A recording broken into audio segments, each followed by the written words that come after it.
Welcome back to Is It Wrong to Pick Up Girls in a Dungeon?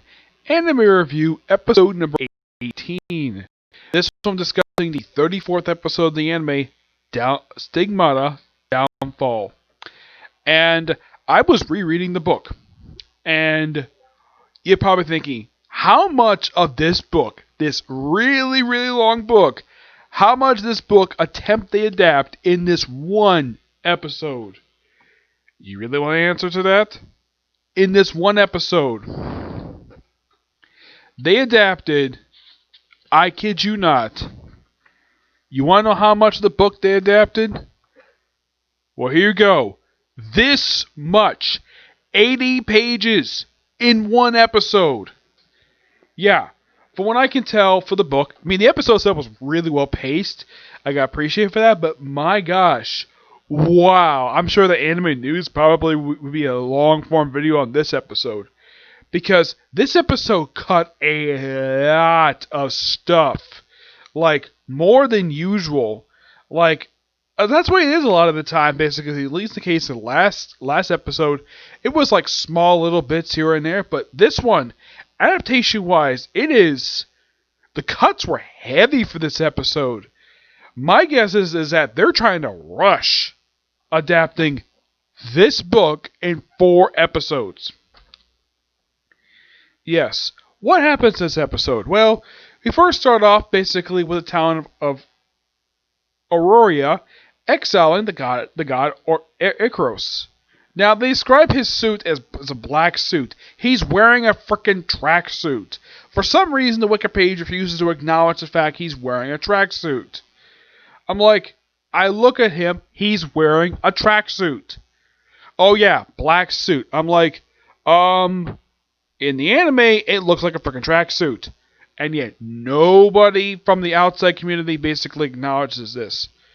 Which I'm like, really? You do know by looking at this guy's outfit, he's wearing a frickin' tracksuit. Nobody acknowledges it. Nope. Yep. He gets banished, and we see that apparently we see people talking about Belle. The expectation has fallen. Yeah, this has been bits and pieces from the prelude. Like, in the case of this episode, they adapted chunks. Like, they have some portions here, some portions there. A lot of it, basically, stuff cut for this episode, was a lot of dialogue and conversation pieces. Yes, because we have, like, a bunch of stuff happening here. Okay. Now, we have it where, after this, we cut to the Hestia mansion, where Belle is basically in his room. In the book, it explains he was under house arrest. In the episode, there's no mention of that. Nope, no mention. He's just hiding out in his room. And the way he put it in the episode is, oh, he is hiding from people. No, he was under house arrest. For some reason, the anime didn't bother to explain that. Like a lot of this episode didn't bother to explain. By the way, the Xenos basically in this episode, they give certain lines basically that they say in the book. Now, the Xenos themselves, from what I can tell, everything related to them is intact from the book. I do appreciate the anime basically keeping that in. In the case of Belle, most of the stuff related to him is pretty much here. In the case of Loki Familia, like, wow, they got the most axing in this episode. Because there was a lot of stuff related to them in these first two chapters they adapted. And it's almost like they were barely existing this episode. Yes, I mean, you saw Loki. You saw her for like one scene, even though... Actually, you saw her for a couple scenes. In the book, she appears a lot more than just these couple brief, like 2-3 minutes, like in the episode. It's like her screen time got severely axed in this episode. So, we see that they're basically just recovering from what happened. And of course, Belle is taken by Hestia to walk to Deadlift Street. This actually is from the book, which I do appreciate them keeping that in. And of course, Hestia uses her power to basically calm everybody down. And also, we also have this brief visit by Hermes. That's actually from chapter 2. Yes, chapter 2. Talks about the whole thing with the Xenos. Now, there's a line basically where, in the episode, where in the book, it says, I hate you, Phelps. In the book, they didn't really say who said the line. In the episode, they gave it to Winnie. Yep. Oh yeah, and the Bag of Bones line, they gave that to Lid. Yeah, I thought that was kind of hilarious. They gave these three random lines in the book, gave them three of the Xenos, which that I appreciate. That was a good change. I appreciate. So they're just walking the street, and they just happen to just run into by sheer coincidence, run into Loki and Ainz in an alley, and of course, well, now here's the thing: whenever Hestia sees Ainz, she can apparently say her name properly, and yet to other people, she says his name perfectly fine. Yep. And then, of course, you have Loki doing something she's never done before, which I think happened in the book, where she's basically putting her arm around him. Yeah, she never did this before that I could think of. Or basically treat him like a way where he would try to seduce him. Yeah, she would do this constantly to Ainz. Frequently. In both the first two seasons and in the spin-off show, she did the same thing too. Yep, and the next time we see her, she's briefly talking. Now, there's other scene involving the gods in here, like Hephaestus talking to what's his name? Because basically the character name in the book is like a lot of characters in one episode alone. Let's see if I can find his name. I think it's with T. Tabash.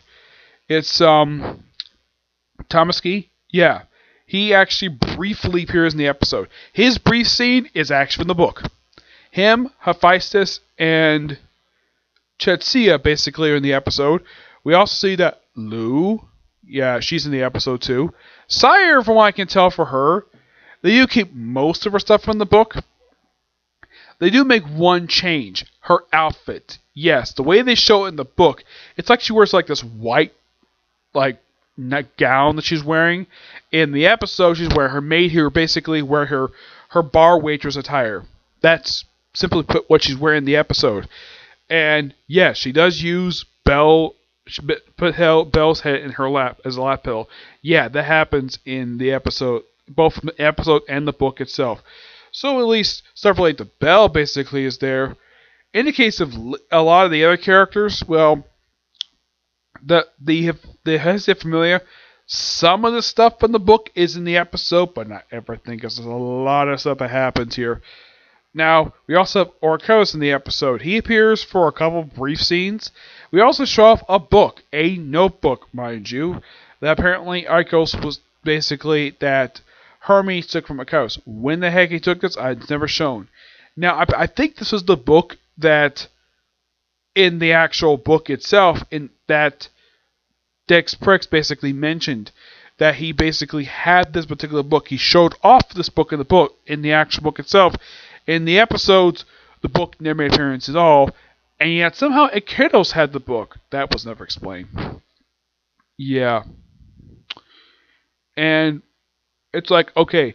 Then when it gets into stuff basically toward the end of the episode, like, I would say for pretty much accurate adaptation-wise, I would say the second half of Chapter 2 is pretty accurately adapted.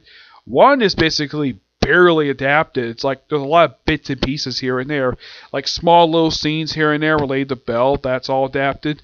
Yeah, because they got to focus on Belle. It's almost like a lot of the stuff they cut for this thing could easily make another episode, but my guess is the reason why they kind of rushed the first 2 chapters, and this is my personal theory, because they only have 4 episodes left. So they have to cram in over 300 pages of story into 4 episodes. Which I kind of feel as though JC Stapp is kind of basically in the wrong for this. Because I think they should have stretched this out a little bit more than 4 episodes. You could have easily given a couple more episodes and it wouldn't hurt the series. It probably would have made this adaptation look so choppy as it is, because pacing wise the episode was fine. I didn't have a problem with the pacing. The problem with the animation or the voice acting, it was basically the writing, basically the adaptation process, the adaptation from the actual book itself. That was the weak point for this episode, and how much stuff was cut from this episode. Then, of course, toward the end, we have Belle basically making a plan, thanks to Faust basically making contact with the Familia, basically helping her turn the dungeon. And here's the thing, Ganesha. Here's the thing. In the book, the guy's got lines. In the episode, it's a brief cameo. I'm not kidding about that. It's one brief cameo. And that's it. I would have basically done this review right away if I not realized how much of the book they adapted for this episode. Well, barely of the book, anyways. I would say because they adapted pretty much the first two chapters and portions of the prelude. Let's see, maybe a few pages here and there, stuff like that. It almost seems like toward the end of the episode, it seems like that there's going to be something more, but they cut it off right there. The episode kind of ends basically with Bell wearing this cloak attire he does wear on the cover of the actual book itself. Yeah, he actually puts this on in the actual episode, which I do appreciate the anime actually putting it on him. Mm-hmm. Yep. Yeah, so I would say the episode overall, unlike the previous episodes, actually were pretty decent. This episode, appearance-wise, looks good, but if you read the source material, you would probably not like it very much because of how much that they cut for the actual book itself. Yeah, and we do see briefly, now when Lou briefly appears in the episode, yeah, that's her whole appearance, I think from chapter 2. I kind of breezed to these chapters pretty quickly just to get this review out. Mm-hmm. Yeah, where we actually have Inns, I think it's Aster, basically. She works for Hermes. She actually briefly appears in the actual book itself, which I think is accurate to the actual book itself. Let's see if I can find it here. I think her name was Astronema. Yeah, Astronema. Excuse me, Andromeda. Mm-hmm. Yeah, she briefly appears in the episode. She appears in roughly 2 scenes. She talks to Hermes. She talks to Lyd and Asta. That's it. Hermes appears several times in the episode, which I do appreciate the fact that, from what I can tell, they kept a lot of this stuff in. From what I can tell, I think they cut anything off for him, surprisingly. Xenos, nothing out from them. Yeah, I'd say a very somewhat mixed episode overall, but I did enjoy watching it. I was definitely looking forward to watching it, yes. But I'd say, now, it's a good episode, appearance-wise, yes. But if you read this right after you read the actual watch the episode, you'd be pretty disappointed in how much it was cut. That's my opinion on the matter. Yeah, so, yeah, that's pretty much it for this particular review. I'm really hoping to get time to do that Aztec War review tonight. If I don't, I might have to save it for tomorrow, which I'm not particularly very happy with that. But see you in the next video, which, if it won't happen tonight, it'll probably happen tomorrow for Aztec War, because I really want to get to it, but because this took a while just to reread this book, just to get full understanding exactly how much was adapted for the episode, that's the reason why it basically took so long. I mean, I basically just finished watching the episode like a half hour ago, because it took me that long just to reread these, like, see how much the episode adapted. So, see you in the next video. Bye.